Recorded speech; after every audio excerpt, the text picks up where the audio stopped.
I was cornered at a party last week by an old acquaintance who he decided I was the perfect vessel for his latest crisis. Oh, no. Yeah, he was just vibrating with this intensity, spilling his drink a little as he's gesturing wildly about some, minor slight involving a coworker and an email chain. A classic. The classic.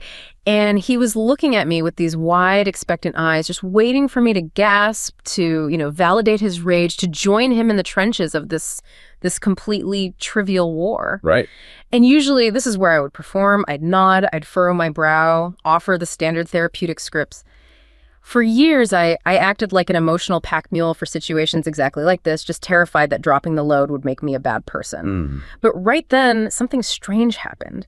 As he paused for breath, waiting for my outrage, I sort of checked my internal dashboard and I realized my emotional battery wasn't just low, it was dead. I looked at him, and instead of empathy, I just felt this calm, almost cold detachment. The words floating through my mind weren't, "I'm so sorry that happened," but rather this quiet, liberating, wow. Anyway. Oh, that's a powerful moment. It was. It wasn't that I wanted to be cruel. It was just, I suddenly realized I was holding a full sign in a world that treats listeners like magical trash bins. And that moment of silence where I simply refused to pick up the emotional baggage he was trying to drop at my feet was honestly the most peaceful I've felt in years. I think so many people can relate to that feeling, that battery failure. That moment, right, that instant of choosing selective detachment, that's really what we're diving into today. That shift from this automatic, exhausting empathy, from being the emotional pack mule to a conscious, selective engagement, it's not coldness. No, not at all. It's a critical survival skill in the modern world. I mean, in an age of constant demands, both digital and professional, the ability to strategically pull back and preserve your emotional resources, it feels foundational to long-term health and resilience. Exactly. This deep dive is all about recognizing that strategic emotional disengagement is a necessary toolkit. We are moving past the idea that you simply need grit to survive these high-stress environments, like healthcare and social services. Right, just tough it out. We're going way past that. Instead, we're analyzing the concrete efficacy of setting boundaries, personal, digital, and organizational. Our mission is to understand how these tools prevent burnout, how they enhance professional resilience, and even how they can optimize high-stakes decision-making. So we're looking at emotional intelligence not as some soft, passive quality. No, we're looking at it as a hard strategic tool for resource management. Okay, let's unpack this and start with the most basic building block. The core psychological toolkit we all possess for managing our feelings. Perfect place to start. So emotion regulation, this sounds like a really academic term, but the research suggests we're engaging in this process almost constantly. We don't walk around consciously thinking, I must now regulate my internal state, but we are. We are, all the time. So why is this ceaseless active management so necessary for us to just function? It's necessary because the world is constantly throwing a huge variety of potentially arousing, annoying, or, deeply distressing stimuli at us. If we allowed ourselves to have inappropriate, extreme, or unchecked emotional reactions to all of these stimuli. Like throwing a chair every time a frustrating email arrived. Exactly. It would profoundly impede our functional fit within society. You wouldn't be able to hold a job, maintain relationships, or even navigate a grocery store successfully. Emotion regulation is that continuous, necessary internal process that ensures our goals, our responses, and our expressions all match the shifting demands of the environment. So it's the baseline operating system that keeps us from just devolving into chaos. Precisely. And when that operating system encounters severe errors, that's when we observe what's called emotion dysregulation. And that's more than just a bad mood. Oh, much more. It's defined as chronic difficulties in controlling the influence of emotional arousal on the quality of our thoughts, our actions, and our interactions with others. The symptoms are not minor. What are we talking about clinically? If we look at the clinical consequences, emotion dysregulation is strongly associated with severe mental health symptoms. That includes major depressive disorders, anxiety disorders, various forms of eating pathology, and substance abuse. So it's not just that you have a high emotional sensitivity, it's that you struggle to process and manage that sensitivity in a way that's functional. That's the key distinction, correct? Individuals diagnosed with mood and anxiety disorders often experience dysfunction, even in the automatic regulation of emotions, which means the effort required to simply stabilize their internal state is just enormous. Creating a vicious cycle of fatigue and then more dysregulation. Exactly. And ultimately, the research consistently shows that higher levels of effective regulation correlate directly with higher social competence, better goal attainment, and the ability to express socially appropriate emotions. It is fundamentally a measure of adaptive fitness. It's helpful that researchers have categorized these strategies based on timing. We can see them along a temporal spectrum, right? Like, are you intervening early before the emotion really takes hold, or are you trying to manage the fallout after the fact? Right. We group them into broad categories. The first are what we call antecedent strategies, where you intervene early in the process. Let's start with those then, the situation-focused strategies. How do we alter the environment to preempt a bad emotional outcome? Well, this involves attempts to modify the situation itself. The classic example is situation modification. You are literally physically changing the input. Give me an example. Okay, think about being the host of a major fundraising event. You know there's a risk of stress and stuffiness in the room. You might strategically inject humor into your opening remarks to get some laughter. Right, to break the ice. You're thereby modifying the emotional atmosphere of the audience and yourself. You're reducing your own performance anxiety and creating a warmer environment. On a smaller scale, if you anticipate a difficult conversation with a family member, modifying the situation might just be choosing a neutral public location. Instead of the tense family kitchen. Exactly. Instead of your cramped kitchen, which already carries tension, you are changing the physical or social input to change the potential emotional output. That feels like external maintenance. But what about that first internal adjustment? That's attentional deployment. And that sounds like the first conscious step we take away from an emotional hit. That's right, attentional deployment. It involves directing your focus either toward or, more typically in a stressful situation, away from an emotional stimulus. The most commonly studied tool here is distraction. Ah, distraction. Distraction is categorized as an early selection strategy. You are literally diverting your attention to entirely different content. So if you're sitting in the dentist's chair, instead of focusing on the sound of the drill, you start, I don't know, reciting your grocery list in your head. Exactly. You're swapping one focus for another. And research consistently validates this approach. Distraction actively reduces the perceived intensity of painful and emotional experiences. And it has a physical effect on the brain, right? It does.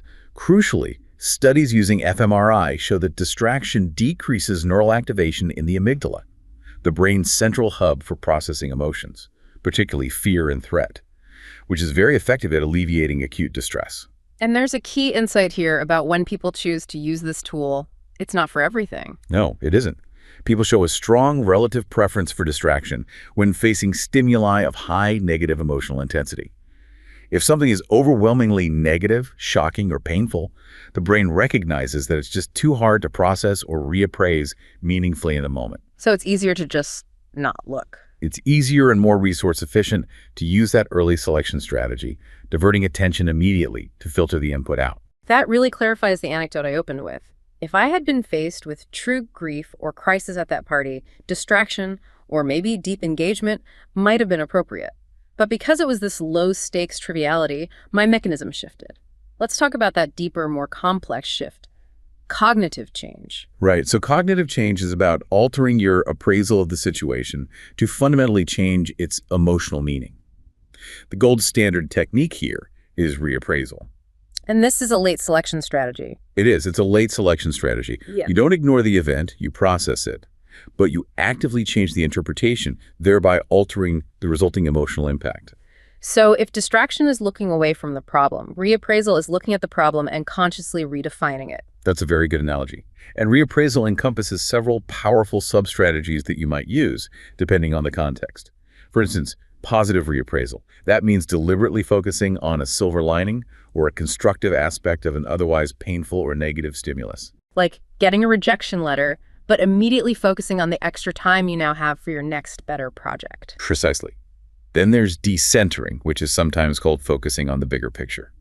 This involves broadening your perspective to reinterpret the event. Will this matter in a year? Exactly. You might realize that this immediate crisis is temporary, it's minor, and it will be completely irrelevant in a week, a year, or in the context of your entire life. A third technique is fictional reappraisal, where you emphasize the belief that the event is not real or immediately threatening. You treat it like it's just a movie or just my imagination. This is especially useful for anxiety or intrusive thoughts. It's just incredible that this conscious mental effort can effectively reduce our internal state, the physiological, the subjective, and the neural emotional responding. What I find fascinating is the contrast you pointed out regarding when we prefer to use it. Yes, unlike distraction, people prefer reappraisal for stimuli of low negative emotional intensity. Why is that? Well, because these milder emotional stimuli are easier to appraise and process meaningfully. The cognitive effort required to change the meaning of something mildly frustrating is sustainable. If the emotional content is manageable, you put in the effort to change its meaning rather than just filtering it out. Which is why it's considered so adaptive. It's highly adaptive. It's positively correlated with well-being, higher life satisfaction, and better interpersonal outcomes because you are resolving the internal conflict. Now we have to contrast that adaptive approach with the famous maladaptive strategy, the one that feels like we're being virtuous but is actually just burning us out. Ah, yes, suppression. Suppression. We categorize expressive suppression, the inhibition of emotional expressions, as response modulation. It's an attempt to directly influence the behavioral or physiological response after the emotion has already begun. I think we all recognize this feeling. It's biting your tongue, clenching your jaw, holding back tears. You might look calm on the outside, but internally you're just a pressure cooker. That is the core conflict.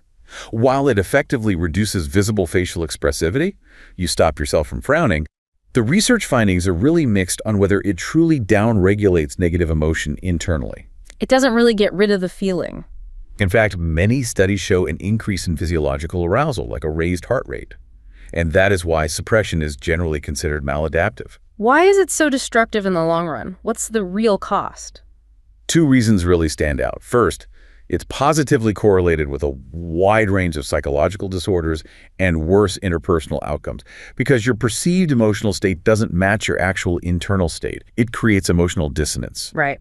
And the second reason? Second, and this is critical for energy management, it demands a substantial amount of cognitive resources.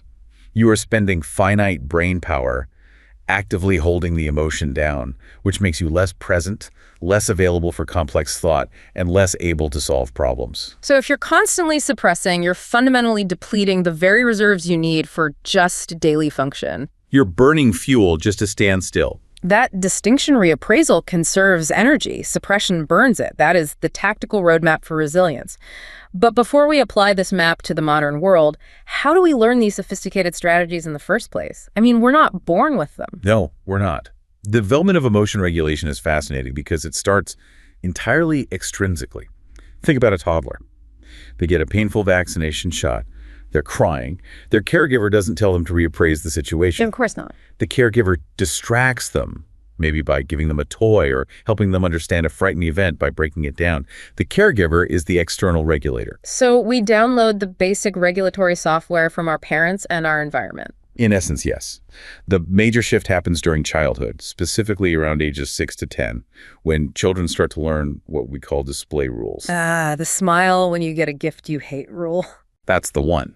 They learn when and how to show an emotion, like forcing a smile when receiving a gift they dislike, irrespective of their true feelings.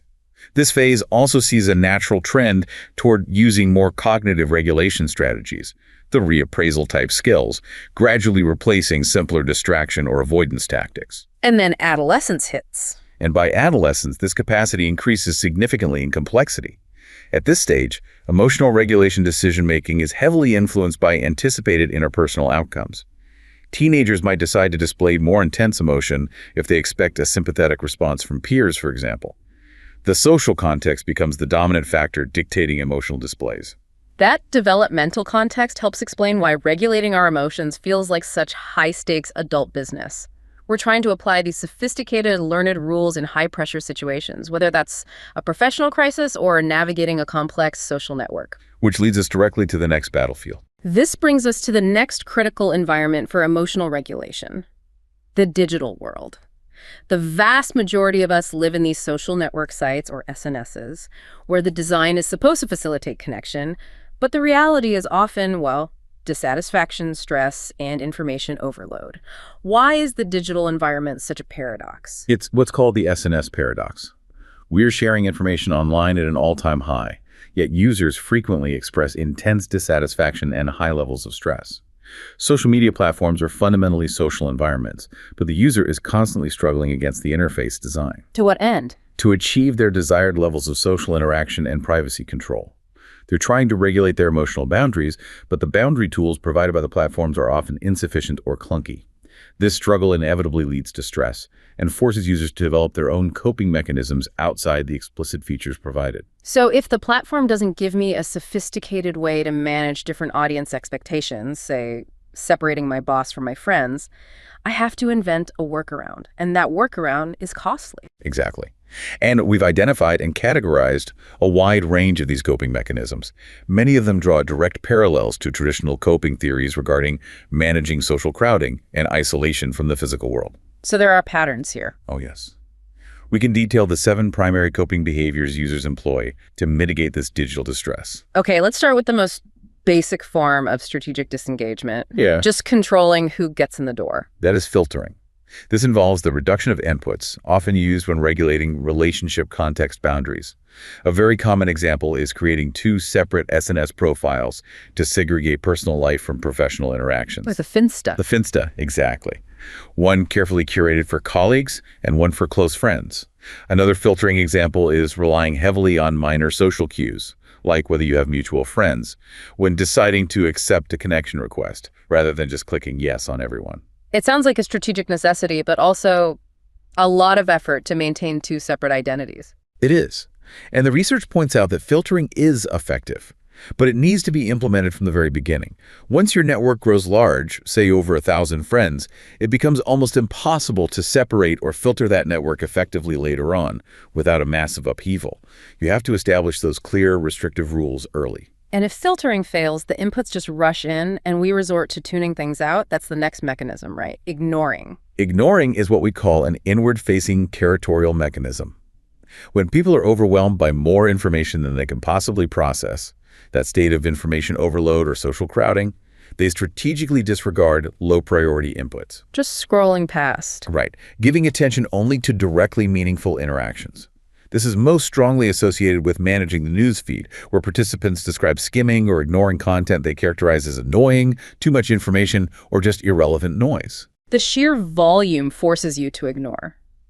I remember one participant in the study noted that if they had 1,000 friends, and even just a quarter of them were posting daily, that's 250 pieces of information bombarding them every single day. It's completely overwhelming to the cognitive system. Now, if both filtering and ignoring are deemed inadequate, users might escalate to blocking.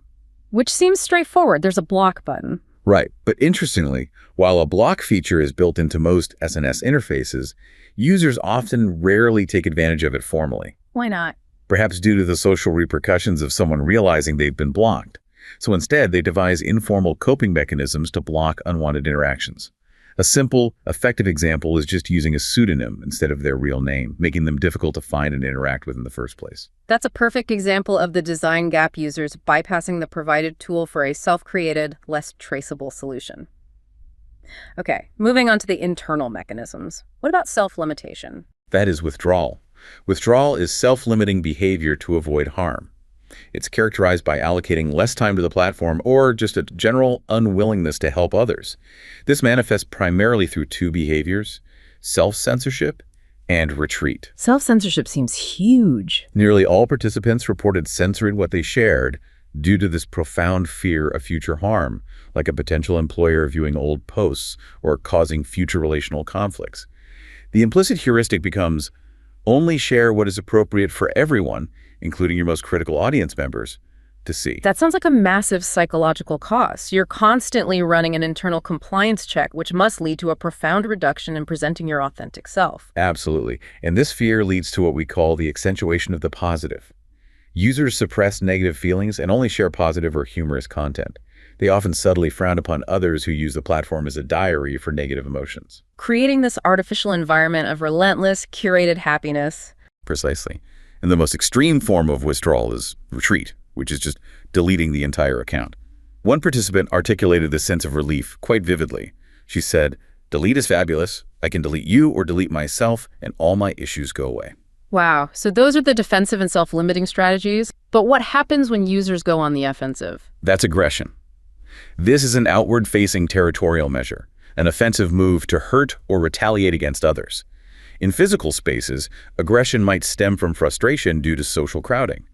Within SNSs, it's often covert, How so? seeking revenge or attention and sympathy by leveraging public features like wall posts to retaliate against one specific person while garnering network-wide attention. I want to challenge that point slightly. It seems counterintuitive that aggression stems from a neurotic need for acceptance. Why isn't it just pure trolling or lashing out? That's a great question. The research suggests that digital aggression is often rooted in the need for validation or attention from the wider network.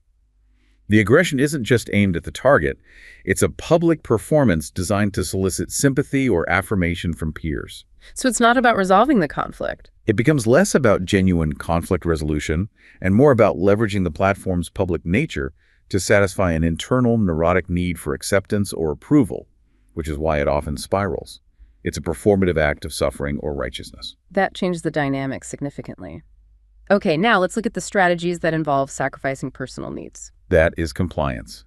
Compliance is a self-effacing solution where the individual sacrifices their own needs to accommodate others and avoid conflict or harm.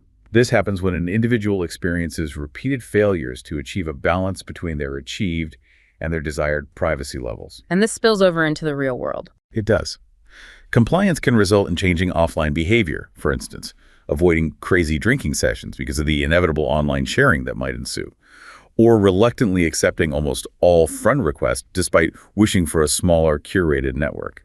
This over-accommodation leads to a perceived loss of control over social interactions, forcing users to feel they cannot always be themselves, even offline. Okay, so if most of those strategies, filtering, ignoring, censorship, compliance, are reactive or self-sacrificing, is there a proven healthy way to manage boundaries online that doesn't involve constant monitoring? There is one. Compromise. Yeah. This is the healthy mechanism.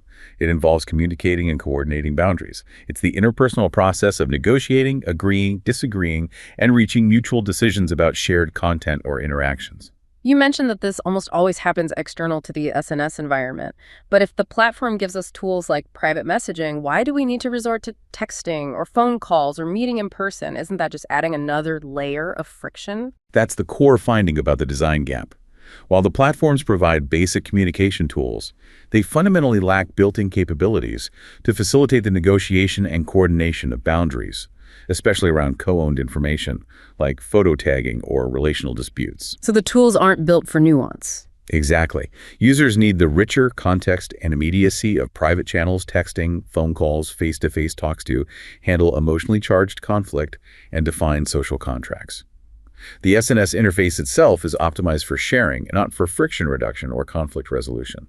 And that is why most digital coping mechanisms, except for compromise, are ultimately maladaptive in the long term. The cost of using these maladaptive mechanisms is clear. They reduce short-term stress, but they just increase long-term stress by demanding constant surveillance, restricting authenticity, and reducing the sense of genuine intimacy. It really reinforces the need for users to be strategically disengaged from the digital drama the design itself encourages. And this need for strategic emotional management becomes even more urgent when we transition from managing personal stress to managing extreme professional demands. We've established the individual toolkit for emotional regulation and the boundaries we need in the digital sphere. Now let's pivot to the highest stress environments, the professional roles like nurses, social workers, teachers, first responders, where contact with grief, crisis, and illness is a daily reality. This involves what's called emotional labor. Emotional labor is a concept that was defined as the management of feeling to create a publicly observable facial and bodily display, which is sold for a wage. These professions carry high emotional demands, defined as situations requiring constant contact with client or patients who are in difficult circumstances, dealing with serious illness, accidents, or profound social problems. So an employee has to manage two sets of expectations simultaneously: their true internal state and their outward presentation. It's a performance. Precisely. This involves two key concepts: feeling rules, which dictate the expected internal emotions an employee should genuinely experience in a specific context. For example, a nurse should feel compassion, not disgust. And display rules. And display rules, which prescribe the way those emotions should be outwardly expressed, irrespective of the genuine internal feeling. Emotional labor involves two core acting strategies used to bridge that gap. This is the famous contrast between surface acting and deep acting. Correct. Surface acting involves feigning or pretending to experience a specific emotion. A flight attendant forcing a smile while internally seething about a rude passenger. This is very similar to the expressive suppression we discussed earlier. I saw a nurse once who had the most perfect, gentle bedside manner, but her eyes looked utterly exhausted and just dead behind the smile. That, to me, is the classic toll of constant surface acting. That is the perfect illustration. Research consistently links surface acting to negative outcomes, higher burnout rates, lower job satisfaction, and reduced performance because of that constant cognitive drain and emotional dissonance. And the alternative? The alternative is deep acting, which entails genuinely attempting to experience the desired emotion, often through cognitive strategies like reappraisal, consciously seeking a positive perspective or focusing on the patient's well-being. This strategy is linked to positive outcomes, higher self-efficacy, and better job satisfaction. But it's a huge, unsustainable burden to ask individuals to constantly perform deep acting and manage these intense emotional demands all by themselves, especially in roles designed for high empathy. That raises the critical point. Individual resilience can only go so far before the individual just crashes. Organizations have to step in to assist and create a shared burden. Our research identified 6 concrete practical strategies that are consistently associated with lower burnout levels across diverse sectors: health, social work, teaching, provided there is a foundation of trust and psychological safety within the team environment. These strategies sound like the organizational toolkit for survival. Let's detail these 6 proven methods. Okay, the first is the opportunity for supervision. This is structured, often formalized reflection, typically conducted with a trained external supervisor. It is designed to help employees reflect on emotionally challenging experiences, process difficult feelings, receive expert guidance, and strategically develop better coping methods. It's an insulated space for analysis. Exactly. But that formal structure can be essential, but sometimes it's too infrequent for immediate relief. Right. So what happens in the moment? That's where the second strategy comes in. The opportunity to discuss emotionally demanding cases. This involves informal, ad hoc conversations with colleagues or team members. It's the quick hallway check-in, the spontaneous chat by the coffee machine, a way to gain new perspectives and momentary mutual support without waiting for a scheduled meeting. And when distress is reported, the organizational response has to be immediate and validating, I assume. It has to be. That's the third strategy, the opportunity to provide prompt feedback. This is crucial for creating psychological safety and validation. When an employee raises a concern or expresses feelings of insecurity, the supervisor must actively engage and immediately address those feelings. Can you give an example of what that looks like? Sure. One employee noted that a strong supervisor will instantly sit down and ask, okay, why do you feel insecure? What specifically can we do about this now? This immediate response signals that the concern is taken seriously, which reinforces trust. That validation shifts the psychological burden from "I am failing at my job" to "the team will address this difficulty together." Exactly. And this leads us to the fourth strategy, the raw, immediate expression of frustration, the opportunity to vent with colleagues or management. This is the spontaneous, emotionally charged expression of frustration. One participant described it using conversational terms like blah, blah, blah, talking, a bit of humor. How does venting help? I mean, we often associate venting with just reinforcing negative feelings, making things worse. That's a common misconception. The qualitative findings show that in a safe professional setting, venting serves 2 crucial functions. First, it allows employees to express and share intense experiences, which inherently modifies overwhelming emotions and reduces their intensity. And the second function? It normalizes difficult feelings. By sharing, employees realize, I know that it's not just me who feels this overwhelmed. It's normal. We are all human. This collective acknowledgement facilitates emotional regulation within the group. We discussed extending physical distance as an individual regulation strategy. Does the organization offer a kind of temporal buffer, a way to stay away? Yes, through the 5th strategy, the opportunity for task rotation. This is the structural buffer that allows an employee to step back from an emotionally draining situation and have a colleague take over. The simple act of saying, I'll step back for a bit and you can take over, removes the immediate burden and signals shared responsibility. It's the organizational opposite of burnout. And finally, moving beyond reflection and venting, what about more solution-oriented conversations? The 6th strategy is the opportunity to discuss strategies for managing high emotional demands. These are conversations focused specifically on exchanging practical ideas and tools lists about the past emotional impact, and more about developing sustainable future coping mechanisms. So summing up, how do these 6 organizational strategies, supervision, informal discussion, prompt feedback, venting, rotation, and strategy talks, how do they actually work to significantly reduce burnout across these diverse and high-demand professions? The qualitative research revealed 3 core mechanisms of effectiveness that operate when these strategies are implemented with psychological safety. First, they provide powerful validation of emotions. The process acknowledges that the employee's feelings are acceptable and respected, shifting the focus away from blaming the individual for lacking professional skills or individual toughness. So it's not what's wrong with you, but this is a normal reaction to a difficult job. Exactly. Second, they foster a profound sense of shared responsibility. The emotional burden shifts from the stressed individual to the collective team, creating a strong sense of trust and community. This feeling is captured beautifully by the, quote, "You never stand alone with the task." It's the organizational inoculation against emotional exhaustion. And the third mechanism? The third mechanism goes back to the core concept of emotional regulation. They facilitate reducing emotional intensity.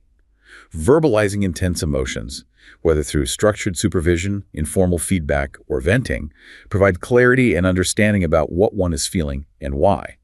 This verbalization reduces the intensity of the overwhelming emotions, making them easier to manage. It aligns the internal feeling with the required external display and thus dramatically reduces emotional dissonance and the cost of service acting. This organizational support clearly creates an environment where strategic disengagement is possible, not because the individual is cold, but because the structure itself is designed to share the load. It turns resilience from an individual personality trait into a sustainable organizational strategy. Exactly right. Okay, we started with personal detachment, we moved through digital boundaries, and landed on organizational resilience. Now let's take this concept of emotional management and apply it at the highest strategic level, the C-suite and high-stakes decision-making. We are shifting from mitigating harm-preventing burnout to leveraging emotional understanding for a competitive advantage. This is strategic empathy. Strategic empathy goes far beyond traditional passive emotional intelligence. It enables leaders to rationally anticipate the emotional needs and reactions of stakeholders, to build trust, and to drive organizational resilience in a world of continuous disruption, whether that's the rapid acceleration of AI or geopolitical instability impacting supply chains. How is strategic empathy different from just being highly empathetic? We often hear that a great leader needs to feel what their team feels. The distinction is vital, because feeling what others feel can actually be detrimental in high-stakes environments. Strategic empathy relies primarily on cognitive empathy, the rational understanding of others' emotions. Not feeling them yourself. Right. This allows for well-informed, strategic choices based on prediction. Traditional affective empathy, actually feeling what others feel, can often cloud judgment. It can lead to empathy fatigue or impulsive, non-pragmatic decisions driven by an emotional reaction rather than strategic foresight. Strategic empathy balances necessary emotional insight with the objective reality of the situation.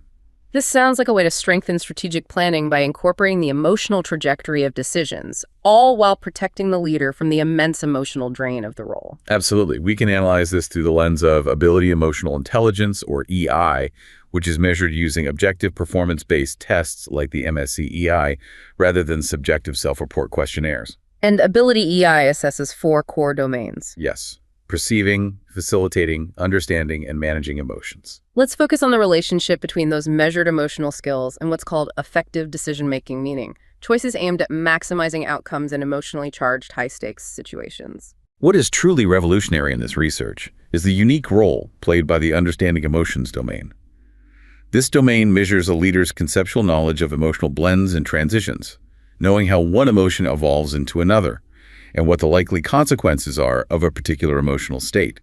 We analyze performance on 2 tasks designed to simulate decisions under risk and uncertainty. We need to slow down and explain those tasks for listeners because they're complex tools in this area of research. What did participants actually have to do? Okay, the first task was the Iowa gambling task, or IGT. In this task, you choose cards from 4 different decks. 2 decks offer high immediate rewards, but also large, unpredictable long-term losses.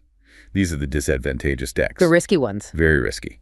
The other 2 decks offer low immediate rewards, but small, predictable long-term gains. The advantageous decks. The IGT measures your ability to resist the short-term lure of high rewards in favor of long-term strategic safety. It's a classic measure of effective decision-making. So it measures impulsive behavior versus delayed gratification in a risky environment. Exactly. The second task was the Columbia Card Task, or CCT, which also involves sequential choices under risk. Players choose to open cards that carry small potential gains, but also carry the risk of a total loss if they push their luck too far. This task measures your risk tolerance and your ability to delay gratification under escalating uncertainty. So the people who are better at predicting the emotional trajectory of an event, the understanding emotions domain, they made better choices on both of these high-stakes, real-world simulating tasks. That is the significant finding. The ability to understand emotions was a significant positive predictor of superior performance on both the IGT and CCT. And this prediction held true even when we controlled for general cognitive skills like working memory. So it's a unique skill. It demonstrates that emotional foresight provides a unique contribution, separate from raw intelligence. Here's where it gets really interesting for me. Why does emotional understanding predict better decision-making? What is the actual mechanism at play? This ability enables individuals to mentally simulate the emotional outcomes of risky or impulsive decisions and then adjust their behavior accordingly. When a high-risk option presents itself, the individual strong in understanding emotions doesn't just see the potential reward. They see the potential downside emotionally. Exactly. They can internally forecast the future effective costs of the poor decision, the regret, the anxiety, the disappointment, or the public shame that would follow a failure. This anticipation of negative future emotion leads them to make more prudent, strategic, and ultimately more adaptive choices. They are using their emotional knowledge as a proactive forecasting tool. That is a phenomenal strategic advantage. You are avoiding future emotional pain by making a better choice today. But that leads to a surprising result regarding the fourth domain of ability EI, managing emotions. Why didn't the ability to regulate emotions predict decision-making success on these high-stakes tasks? Yes, contrary to logical expectation, the ability EI domain of managing emotions, the knowledge of regulating emotional responses in oneself and others, did not significantly predict performance on either the IGT or the CCT. Wait, that seems wrong. If you're better at controlling your feelings, shouldn't you be better equipped to handle the pressure and make rational decisions when faced with risk? It seems that way, but this raises an important question about measurement and context. There are two primary hypotheses for this unexpected result. First, the tasks themselves involved hypothetical stakes rather than actual monetary loss, which may have resulted in insufficient emotional arousal among participants. So the stakes weren't high enough to trigger the need for regulation. Potentially. If the stakes aren't genuinely felt, the individual may not need to engage their real-time emotion regulation skills. The second, and perhaps more critical explanation, relates to how the test assesses this domain. How does it? The MSCITE measures a participant's knowledge of socially appropriate responses in hypothetical scenarios, often relying on expert consensus for effectiveness. It is testing the knowledge of what you should do, rather than your genuine, real-time, in-the-moment emotional capacity. And this conceptual knowledge of social norms for emotion management simply doesn't translate into superior performance when faced with the raw, interpersonal emotional feedback required to learn and adapt in a risk-taking task like the IGT. So the key takeaway is that for high-stakes decision-making, the analytical forecasting skill, the understanding of emotional dynamics, is the real strategic advantage, far more than the reactive control skill, at least when that control skill is measured conceptually. That's right. Strategic empathy is rooted in rational foresight, not just internal willpower. To thrive in disruption, you have to be able to predict the emotional wave, not just ride it. Okay, let's bring the core threads together. We've covered a tremendous amount of ground here, from the neurobiology of personal detachment all the way to organizational leadership strategy. What started as a necessary moment of personal boundary setting, that quiet, liberating phrase, wow, anyway, has really expanded into a necessity for modern life. We learned that strategic emotional management is a multi-layered defensive and offensive skill set. Defensively, we need to define our personal full sign, prioritizing adaptive strategies like reappraisal and strategic distraction over maladaptive suppression, which just burns through cognitive resources and deepens emotional dissonance. And we protected our energy from digital overload by identifying how the SNS environment forces us into these suboptimal coping mechanisms like withdrawal and self-censorship, highlighting that the healthiest mechanism, compromise, almost always has to happen offline due to fundamental design gaps that prioritize sharing over negotiation. And professionally, we confirmed that survival and resilience in high-demand roles are not about individual toughness, but about collective organizational support. The 6 practical strategies, from formalized supervision to the ability to spontaneously vent work by fundamentally validating emotions and shifting the burden from the individual to the team. And finally, we saw how to optimize high-stakes choices using emotional comprehension as a strategic advantage, recognizing that understanding emotional outcomes is the superior predictor of adaptive decision-making over mere regulation ability. The path to being well-informed and resilient is not about eliminating feeling, nor is it about suppressing empathy entirely. It's about mastering selective engagement, knowing precisely when and how to deploy your finite emotional energy for maximum sustainable effect. True strength lies in knowing when to pick up the load and when to calmly strategically disengage.